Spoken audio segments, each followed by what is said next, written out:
Also, big news today, Brandon Aiyuk has officially said, I won't trade. Get me out of here. Okay. So Mike Garafolo is reporting that All-Pro wide receiver Brandon Aiyuk has officially requested a trade after an off-season of unsuccessful. Why is that happening? It's all right. Those spider bites. That goddamn spider bite. That brown recluse. I would imagine a lot of internet doctors told you what that is. Like, you got any reports? Yeah, you need some spray? You got greedy spray? You know what Michael Cole told me? What'd he say? Michael Cole said you take 2 weeks off and you think your vocal cords are just going to be the same. You lost it. Oh. That's what Michael Cole. Really? Michael Cole talks shit to me. He said you lost. A man who has lost. This is a guy who has missed 3 shows in 27 years. He couldn't wait to see me after, a nice 2-week break. And then for my voice to kind of just drop off at one point, just going, geez, it would probably take a couple weeks to get back. Like that type of shit. Yeah. I'm like, you're an asshole, dude. I want to let you know. And I would like to let Brandon Aiyuk know, I apologize that the sound just dropped out of my voice. Well, we're making a pretty big announcement about your life. Okay? Brandon Aiyuk and the Niners have not been willing to engage in negotiation since May. It's been a long time. It's been a long time. We've seen a couple vlogs, since then about they don't want me here no more. They don't want any of this from Brandon Aiyuk's side. So the fact that they haven't negotiated since May, obviously a long time. The fact that he is potentially stuck there for another 3 years with the way the franchise tag is operating. The money he wants versus the money they're willing to give because of all the money they have across that entire roster because they got a rookie quarterback, which I believe Aiyuk is saying, hey, you could pay me because you got a rookie quarterback. But the way the Niners look at it is we paid everybody. Whenever they play in those primetime games, they'll put up graphics of like highest paid per position. And the Niners have like 10 guys on there that are all in like the top 8 or top 7 of payment, which is why the quarterback for this team actually gets judged so hard because the roster is so talented. Well, when you have a very talented roster, it's going to be very expensive. It's going to be hard to get money around. And Brandon Aiyuk is seemingly the guy that they are not going to be able to get money to. He might see the writing on the wall. He might want to get out of there, but the Niners hold all the cards. How do you feel about it, AJ, where Brandon Aiyuk requests a trade officially? That feels like a big deal here, just a few days removed from everybody starting camp.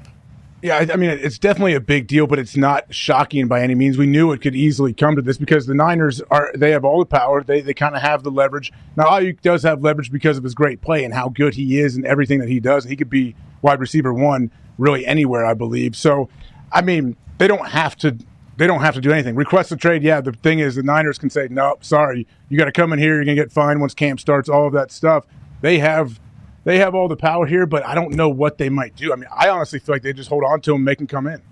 Damn. Yeah, if you officially request a trade, does that mean you're not going to come to camp? Is that Yeah, what I thought does this. that mean? I mean, they'll say that, yeah. They'll say, okay, prove it that you're going to miss games, I guess, which I hope, and no player wants to do that. What do you think, D-Boy? I mean, you kind of saw it with the behind the scenes with the hard knock stuff. Sometimes this is the best move for the player in that situation. To AJ's point, he is a valuable asset, so somebody will give up some stuff for him. And then for him as a player, you want to handle this before training camp. You know what I mean? Obviously, this is as late as possible. Now you see why he said they don't want me. If you're not negotiating since May, you can say all the shit you want to say, but if we're not talking numbers, we know money talks, especially with wide receivers getting paid. So for him, he wants the team that wants him, wants to get paid, and obviously you want to, get into a building with an OC, start dialing up shit for you, get reps with your quarterback, get used to the city, whatever the family situation is. So I hope it gets worked out. I would love to see Brandon Aiyuk play. I hate, situations drawing into the season. I would like to see him, him play and, be where he wants to be. Yeah, also come to the Colts, dude. Well, yeah. I don't know about AJ, that. don't you think? Like, Well, unfortunately, he doesn't have much power. You're talking to the Niners front office there. When you yeah, said but that. what D-Butt just brought up right there it was a pretty good point, and I keep forgetting about it because Jonathan Taylor literally just did it this past training camp to the Indianapolis Colts, and then Hard Knocks proved it to be true. Like Darius pointed this out, the way he took the conversation that took place, and it's 100% true. It's like, do we want to deal with Saquon Barkley franchise tag situation again? Publicly, all the bullshit. They actually talking about that. Yeah. They're spending time in a meeting saying, do we want to deal with that? Because these are humans at the end of the day. The thing about this particular team is John Lynch and Kyle Shanahan have dealt with shit. I mean, they've sat right at a press conference right next to each other and just in the middle of shit with money and contracts, with how much talent they've drafted and have over there, and they seemingly just live it. They don't give a fuck. No, I mean they just live in it over there. This is kind of like like they just went through the whole Trey Lance thing too. Like that was way louder and much more like explosive than this is. And also nothing's really changed. Like I know he's like officially requested a trade, but like we've known about this for months now. So it's like from their position, it's like, oh, okay, you officially want to trade now. Like, well, we knew that 2 months ago, and we still don't want to fucking trade you. So, well, okay. to your point, Adam Schefter has just tweeted, and we know Schefter, we said this to Schefter's face, and he did not disagree. And we have known this about Schefter since before we had a relationship with Schefter, that Schefter had a plug with the Niners because Schefter obviously first with almost, I mean, him and Rappaport are basically, Garofalo came with this one, but they are the ones, and they have their own teams that are with them, so it's a kind of team effort. We get it. But like the Niners shit, he is the one that is always, right? So he's plugged in. Sources are saying other teams have reached out and spoken to San Francisco, have been told that, 49ers have no intention of trading disgruntled wide receiver Brandon Aiyuk, who officially has requested a trade. 49ers open training camp next week. See you then. That is coming directly from York. Send better offers. That's potentially if you want some, come get some. But it's also potentially the Niners being like, hey, Shefty, just remind them. Yeah. We do not care. Yeah, all right, we'll see. Hey, Jimmy Garoppolo practiced on another field. Yeah. And then at training camp. Yeah. Said the Jimmy Garoppolo era was something. Said that. Yeah. And then had a going away video. Yep. He's training on a different field. He plays for the team as well. Oh, yeah. Somehow. Yep. It's like that's Niners football almost. Debo was pissed at one point. They do seem to weather the storm. Like it's big at the moment, but then it's kind of gone. Then whenever it happens, though, they like the solution happens and they figure it out, and it's just bam, here we go, everything's good. Like they do deal with a lot. Yeah, I mean, as we're starting to talk about it, a lot of these teams, you hear the Giants go, we're not fucking doing it. John Lynch is like, come on. Yeah. Well, that may be the difference too. Well, it's because part of the obviously you need the players of why they're good. Yeah, of why like good teams are good teams. Sometimes you know how Belichick handled business in New England. Obviously, you had Brady, but like different people.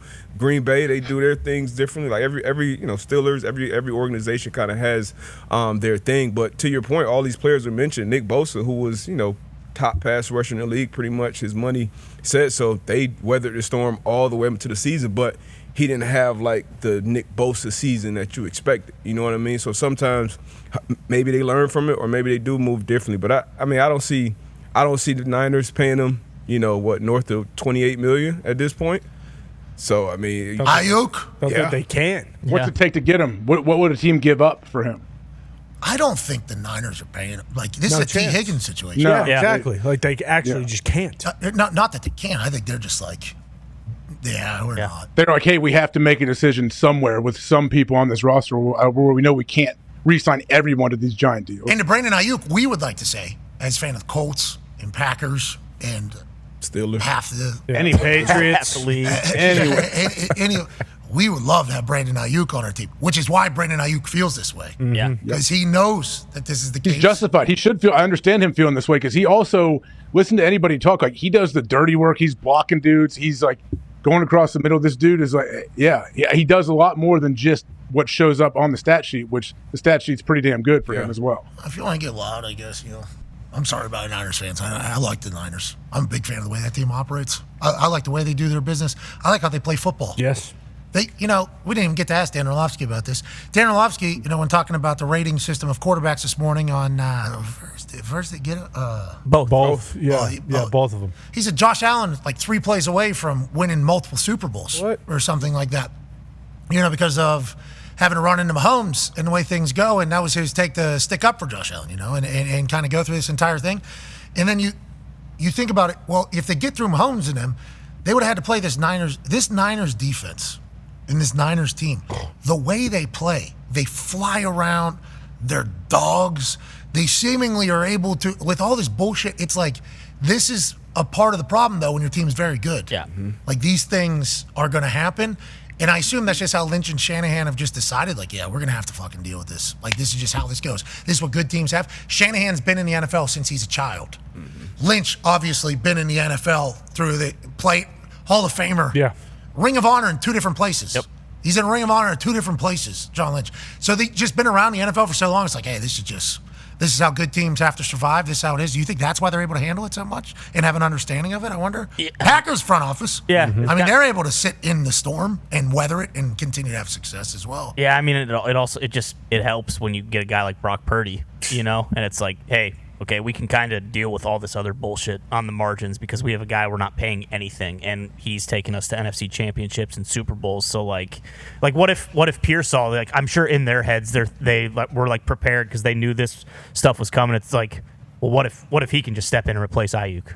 Then what are we talking about? Why are we going to give this guy $29 million if we just drafted a rookie at the end of the first round? And how about them watching all the success of these rookie wide receivers and being like, we should at least bet on if we can get a young guy, one of them that could become the next Brandon Aiyuk, because that is the wide receiver market. It's either shit ton of money or rookie trying to get a shit ton of money. Yep. That is the market. It's seemingly at the wide receiver position. Yeah, I never see that. Oh yeah, jeez, what a catch! He's absurd. And I Defenders suppose almost knocked each other out. Like someone might offer a first-round pick in terms of like them saying like, okay, do better, but like Devontae Adams didn't get traded for a first-round pick. Nah, he's going to the Jets. Remember? Well, right, but when the Packers traded him to the Raiders, they didn't get a first, and then like Tyreek Hill went for what, like a third and a sixth or something like that, like strictly because you're paying for the contract. Yeah. Exactly. So and it's the same situation with him. So like, is someone gonna trade 2 first-round picks for Aiyuk and then have to give him a massive deal? Like, no way. Like, they don't have to do anything. They don't. They can just, it's like, oh, okay, you're going to sit out a year? Okay. Hey, good luck, though. Yep. Yeah. I hope everything gets sorted. New England will pay you.